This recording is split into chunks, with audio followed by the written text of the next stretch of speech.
Hello and welcome back everyone. Welcome back to another video. I'm Articsgaming and today I thought let me go over what I've learned on how to survive both the heat and the cold in the new updates that have come with the new launch of the winter area.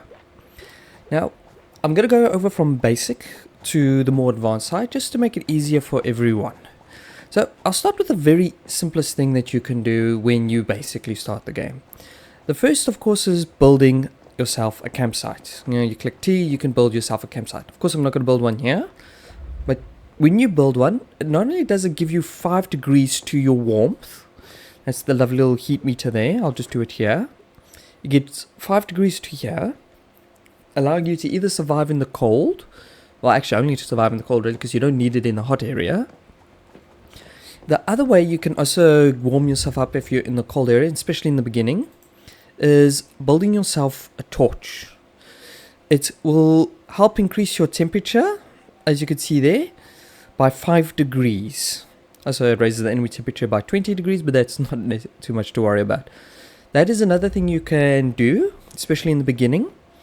You pull out your weapon like you would your normal number 3, and then you can keep yourself warm.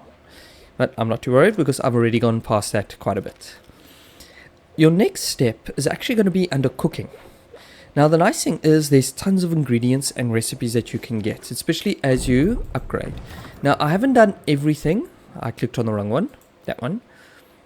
But I've done the basics for now. So we'll start with, I think it's, so dish 1. Dish 2. Under here you'll see you'll get salty roasted spike tomatoes and ice melon. Now these two are actually very useful in the beginning of the game to both keeping yourself warm when it's too cold and keeping yourself cold when it's too hot. And I was actually using this one quite a bit in the current area I'm in, which is quite hot. Your next step from there, of course, is going to be, let me exit out of that for now. So let me first, before I go to the next step, let's start it simple. So let's start with making those two. So the first one, now I've collected a whole pile of ingredients for everyone. So we'll start with the iced tea. So the ice melon, very easy to make. All you do eat is the ice melons, which you could find in quite abundance in the cold areas, and boiled water. Making one of those will only last 24 hours, but it will give you 10 degrees resistance to heat. And that's very useful in the upper areas, especially. Draw a line, let's say, let's go basically where this line is. From here, this whole area almost, I would almost say more this section here. It keeps you nice and cold when it is hot, especially when it's 45 degrees. It gives you that 10 degree protection. Your next one to build for the colder areas is your salty roasted spike tomatoes. Very fun name, that one. It gives you 10 resistance to cold. And it's also very simple to make. It's made from the spiky tomatoes and salt, which you can get from the sea, as everyone knows. Very easy to collect. You just go to the sea, harvest it like you're harvesting water, and then boil it off in your kitchen. Now, spike tomatoes can be a little bit difficult sometimes. I find them often along this ridge here, quite a few of them, or in this area here. Very, very good area. It actually carries a lot of ingredients for the next thing that we'll need for food-wise. But you can also find them along this line here, going from here all the way up to there. I find quite a few of those spike tomatoes. Yeah. So those are your quick and easy drinks that you can make and food that you can make to protect you. Now, very important, something to remember. I learnt it the hard way. When it comes down to these degrees, having 10 degrees resistance, if you're 45, means nothing. Because you'll still need another 35 of resistance, basically, to protect you.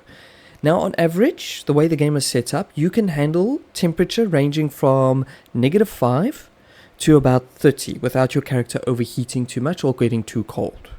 That's without needing too great resistance and stuff like that. Anything below 5 degrees, you'll start getting cold damage, or in this case hypothermia. Anything above 35, and you will start suffering hypothermia damage. Now, the next thing you can do, which is also nice and easy once you've got your workbenches, as well as you can make it from your campsite, and that is these rocks here, thermal rocks. So very easy to craft. Once you have gravel, you can craft one of those, and from that you can then craft heating rock, which is very good to protect you against the cold by an extra 10 degrees, using either coal or hot rocks. Now if you check my last video, you'll see how to make hot rocks nice and easy as well, but coal will be your easiest thing to get. For keeping yourself cooler in the hotter areas, you would want to make the coldrium, and that one will use cold rocks or ice ore and ice cubes. Now I know ice cubes can be a bit difficult to get until you have the fridge, but thankfully if you go to, let's find it here for you, where are they? I know it's around here somewhere. I lost it. How could I lose it? Oh, I went too far, that's how I lost it. Here we go, up there we go. These two places here, you'll find plenty of ice. There's plenty of those vending machines. Ice galore. You basically don't run out. Very good areas to harvest ice, as well as feathers. Especially here, the flamingos in this corner down here. Because you're going to need feathers when it comes down to your armor side of things. So let's take a look at that next. We've now gone through some basics. The next would be your basics on armor. Now I did do a basics on leather and how it works, and since then I've collected a lot more, so I'm going to go to just any old armor here. Let's go to tier 1 because this is what you'll be using in the beginning, and let's just do something simple so it doesn't get too complex. So as I mentioned before, clothing can be affected by the hides you collect. And as you can see, like with bear skin, it gives you a 10 plus to cold resistance. So if it's too cold, having that on your armor will help give you that extra 10 degrees. So with the drink, or in this case the food, that will give you 20 degrees of cold resistance, allowing you to go into areas that is like minus 20 without too much trouble. Your deer hide gives you 5 degrees, which is the easiest to find as well. And again, like I said, it just depends on how much you put in or how much your temperature is. You can often get the cold resistance from this. Add it to the pants, because the pants is the next thing that takes cold resistance. And you can give yourself decentish protection. Now, as you go further out, especially, you're going to come into the hot area like where I am. And suddenly having only cold resistance is not going to do you any good anymore. And then you're going to need to look at using heat resistance. And there, like in this case, grassland wolves, you can get them from those wolves you find around. They're actually a more rarer material. As you can see, it's purple in color, which gives you 10 degrees resistance plus 15 to stamina, which is always useful. Rabbit fur, very easy to find. Again, gives you that 5-degree resistance. As well as, oh, that's the cold resistance. We don't want cold resistance, we want hot resistance. Yeah, where is it? Okay, crazy enough, rawhide gives you 5 degrees to heat resistance. We don't want bear skin. Crocodile, very good because it also gives you 10 degrees to heat for your heat resistance. And then we have the next easiest one to come across, which is seal skin, which also gives you 10 degrees to cold resistance. So what I tend to do now is I have one set of my armor, like the, let's say the body armor, with cold resistance, and then my pants I would equip with heat resistance. That way I've got 10 degrees cold, 10 degrees heat because you use the bear for heat, and the ice and the seals for cold. That gives you a nice average out. And it allows you to actually go pretty much the whole area in that essence with just that combination. So that's the bear skin. Wait, hold on. Make sure I'm not giving you mixed information here. Let me just double check that. I'm saying use the bear skin and then watch it not be the bear skin. Oops, right. It won't give you there. Very important to remember. It only gives you that sort of resistance on there. Yeah. So bear skin gives you cold resistance. Sorry, so it wasn't the bear skin. It was the crocodile skin. What? Why did we talk about crocodile skin? I had tons of it. Okay. I need to go hunting crocodiles again. It's the crocodile skin. That gives you heat resistance or burn resistance as well. So you want crocodile skin. And you want, in this case, the bear skin, which gives you the cold resistance. Or the sea lions. That gives you also cold resistance. Having your pants and your shirt, or in this case the jersey, with those two will allow you to travel this whole area. Basically allows you to travel the 40 to minus 5 degrees without too much worry. You don't overheat, you don't get cold. Anything below -5, unfortunately, you're going to start getting cold again. Anything above 45 and you're going to start overheating again. But that's where your cold and hot rocks will come to play, or your food that you can craft. Our next step from there is going to be under also the metrics. I keep calling metrics the metics, or okay, that word over there, the that word there. Okay, the next one which we're going to look at, whoops, not under you, should be under you, isn't it, if I remember correctly? Sorry, it's under the house, don't ask me why. Is temperature control for, so you get campfires, you can build that. You get the simple vintage stove, which is also very useful for cold and heat. And then you get the cooling fans. Very good, you can build it at your base. Unfortunately, they're not portable, so that's things you build at the base for protection. Now what we want is polar expansion. So as you can see with polar expansion 1, that gives you these 3 here. That's your beginning one. From there, making your cuisine, but I will be honest, you don't really need to worry about making this stuff because you find it everywhere, and I'll show you where now as well. The next best one is this here, the lantern. Get yourself a lantern. Since the update, it's been absolutely perfect. So the lantern, which you see I have here, uses, it's over here, that Krasim or Chaosiism. That one over there, I can't remember his name. It gives you a nice temperature control. So if I turn mine on now, you're going to see I'm at 45 degrees. If I turn mine on, I drop by 15 degrees to 30 degrees Celsius. If I'm in the cold area, it will increase my temperature by 15 degrees, helping protect me in the cold area. Now, the fuel for it can be found almost anywhere in these places that have vultures.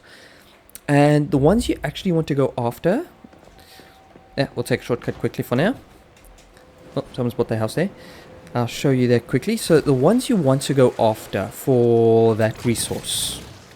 Hey man, get on the bike. Thank you. So I'm sitting at 99. Yes. Okay, I see my network is actually quite bad, but I think it's actually the server, to be honest, because I was sitting very, very strong earlier, and now it's gotten quite bad. See what I mean by that? Lovely little spike tomatoes are everywhere around here. Let's just get close to here. Let those guys spawn in. And here we go. Okay, the ones you want is not those ones. Where are you? There we go. The vultures that wear the red. Now, we'll take out a few of them so I can show you. Ah, so slow it doesn't even register that I've shot. See that? I've like shot them and it doesn't even register I've shot them. Okay, now I'm being shot at.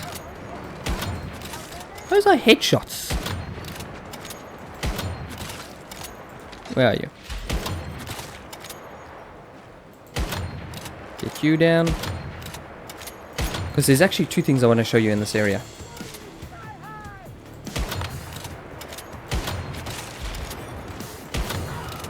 I don't know if he's using a flamethrower or not. Whoa! Hello there. Yep, they're using flamethrowers. Yeah, bad. Don't use flamethrowers on me. As you can see, my lovely little heat resistance is actually helping me here. I'm on fire, but I'm not dying. Okay, so you see I killed one of those red guys. If we click on him, nothing in you. Let's go for our next one. Before I go too far. What? Seriously? Okay, none of them gave what I wanted, but you could also find it here. So you also find these barrels around here in a lot of these areas, and this gives you a ton of that stuff. It gives you 80 of that stuff. There we go. There's one. Don't know if this is a vulture. Yes, it's a vulture incendiary. And there you go. You see, there's your fuel source. Yeah. Now that we've done that, I'm gonna take our leave from here because we don't need to sit here anymore. Let's just jump back to base. Whoops. Shortcut makes life so much easier. Yeah, so you can find that fuel. Ooh. What on earth happened? Wow. Server lag, it just threw me out the house. It loaded me on top, it threw me out, and I dropped through the water. Fun. Okay, it looks like I'm not going to be able to do a nice long video like I planned to, but that's alright. A short one for now is fine, I think. Okay. We've gone over those ones, so that's your basics to more advanced and intermediate stuff. The other things you can do as well is once you advance your cooking side, eventually, especially once you got it the full way, you can get this, which is the all-weather stew. Love this stuff. It doesn't need any special ingredients. It just uses sunny ginger, mint, those spiked tomatoes, and iced lemons. And you can make this very easy, very quickly. While that cooks, I'll just show you all the ingredients for that dish. You will find everything here from around this base. You'll also find it around here. You'll find it around here. And you'll find it around here. But the best place I found so far is here. It just has everything. So if you ever get there, this section on the map, you'll get everything you'll need. And literally, this all-weather stew, perfect for what you need. Go here quickly. So as you can see, it gives you food energy, it gives you hydration, and it gives you stamina plus 30, plus the boost to both your heat and cold resistance by 30. It lasts for an hour once you've eaten it. As you can see, I ate it a while ago. Oops, okay, it's not showing it. There we go. As you can see, and it's still got 30 minutes left. If I eat one now, check that, 1 hour. Absolutely perfect. Very easy to make. I've got tons of the ingredients here. I just went collecting mad. And the nice thing is once you've got enough of those ingredients, you get yourself one of these guys here, a nice grow room. You give him all the seeds and you let him literally grow as much as you need. Then you have infinite amount. And something else I need to show. We'll pop here. Another nice thing about this lovely dish, and I'm loving it. Not only does the ingredients are very simple and easy to get, but you can sell this dish. So if you ever need energy links, you can sell one of these dishes for basically 2,000 energy links. Nice and easy. Okay, we're back here. Unfortunately, I had to move to another place for selling simply because that other place is so full of people. Oh my words, it's just bad. It's best way to example is, you know, those cars they're everywhere. I don't know what's going on, but they've just dumped it everywhere. The place is full. Okay, anyway, so as I was saying, you can then come to the sale. You can go to the let's go to the shop side. I shouldn't click that. There we go, and we go sell. And take a look at this. All-weather stew, 2,000 energy links. How easy is that? If I sell them, like I'm not going to sell them all, but I mean, look at that. That's 32,000 for 16 of these. Whoa. So, nice, quick energy links. Easy to find the ingredients. Very well worth it. And you, of course, will get that near the end more than anything else. I clicked on the wrong one again. It is literally the last, the last one here. There it is. Yeah. I hope that helps answer for a lot of those who have questions, for new players and for those who have been playing for a little while. And I will catch everyone in the next video. Until then, have a wonderful evening and good night.